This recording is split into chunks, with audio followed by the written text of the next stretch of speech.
Coming up this week, Grace and Lila shows us some exciting things to do in Charlotte. We bring in the first I Am Fort Mill High School of the semester. And Stephen talks to a local author in our Black History Month Spotlight. It's Friday, February 26th, and the buzz starts right now. Happy Friday, Fort Mill. I'm Michael. And I'm Hannah. As it starts getting warmer outside, our spring athletes are warming up to bring us some Yellow Jacket wins. Here's Delaney to catch us up on all things sports. Hey Fort Mill, I'm Delaney and you're watching The Buzz Sports.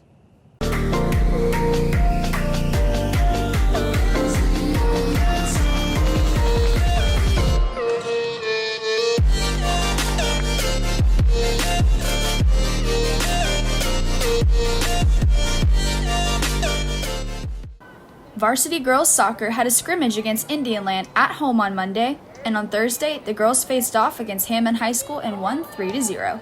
And the girls will compete in the Viking Cup tournament tonight against River Bluff, and on Sunday, they will play Lexington. Varsity boys soccer challenged Northwestern on Thursday and lost 1-0. Boys lacrosse challenged Providence High School on Thursday and won 7-6, and the boys will play against Providence Day on Saturday. Girls lacrosse competed against Charlotte Country Day on Wednesday and won 14-11. There will be a virtual meeting for all students interested in auditioning for the 2021-2022 FMHS dance team on Wednesday, March 3rd at 7. Download the Audition Band app to stay up to date on all things related to Fort Mill dance team auditions. I'm Delaney reporting for The Buzz Sports. Thanks, Delaney. This week, Fort Mill High School celebrated Black History Month with a special guest speaker. And Stephen got the chance to talk with local author and educator, Daphne Glenn. 4 years ago, author Daphne Glenn published a children's book called Brown Boy.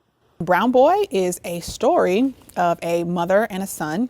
And in this book, the mother is wanting to allow her child to understand the experiences that he may experience. And he gets to learn about Martin Luther King Jr. and Rosa Parks and other individuals who have really made and paved the way for individuals that look like him.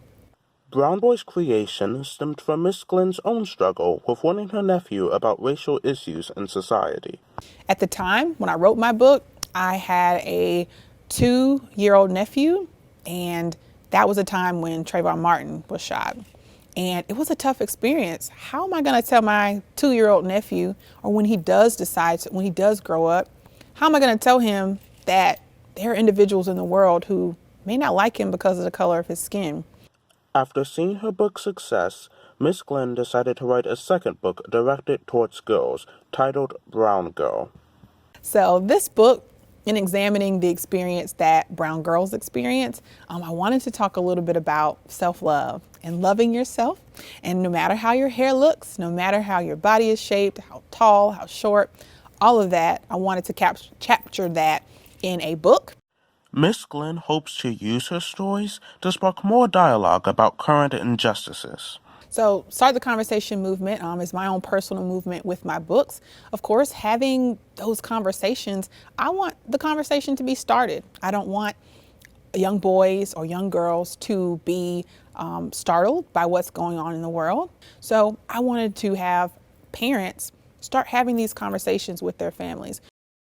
To find out more about Miss Glenn's movement and how you can join the conversation, please visit her website. I'm Stephen, reporting for The Buzz. Thank you to Daphne Glenn for taking the time out of her day to speak to our students. You can find the link to her full speech on Instagram.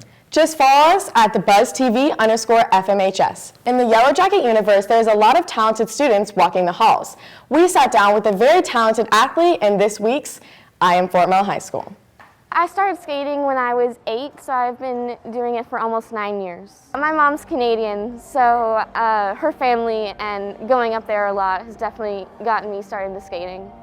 It's really great. They're like my second family.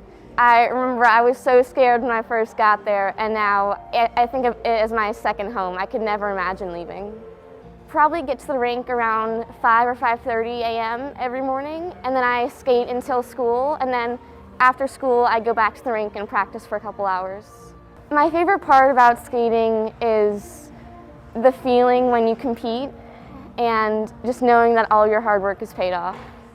I usually wake up around 4:30 in the morning, and then I do like a full 2-hour stretch just warm-up routine.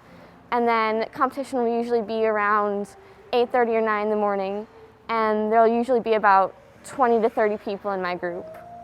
I compete solo, but I haven't been competing recently due to an injury, so I've been going more into coaching. I broke my arm a couple years ago, falling on a jump, and then I fractured my hip skating, and I'm currently skating with a fractured vertebrae.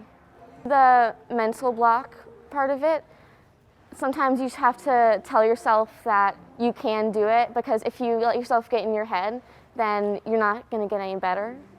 I definitely want to compete nationally, and then I hope to become a coach in the future.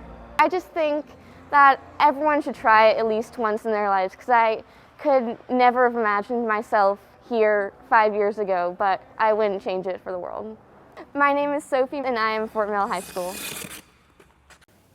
It's so inspiring to see athletes dedicated to their sport. Ice skating is one of those things, and that's maybe a little bit out of my comfort zone. Well, if you're looking for a little bit more adventure in your life, there's plenty to do just up the road in Charlotte. This week, some of our buzz crew went to go see some Queen City hotspots.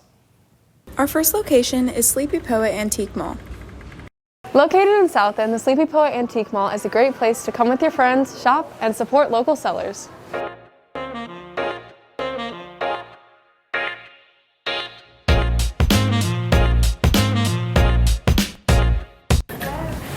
Right now we're in the clothing section. There's so many great finds, from denim to flannels, all for a great price. Let's see what else we can find.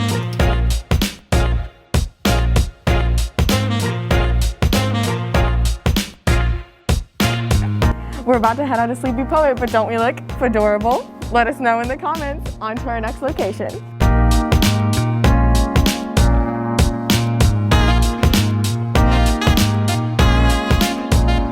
Come to South Boulevard to check out cool murals, including this one, the Binocular Wall. Our last stop was the Mac Tabby Cat Cafe in Noda.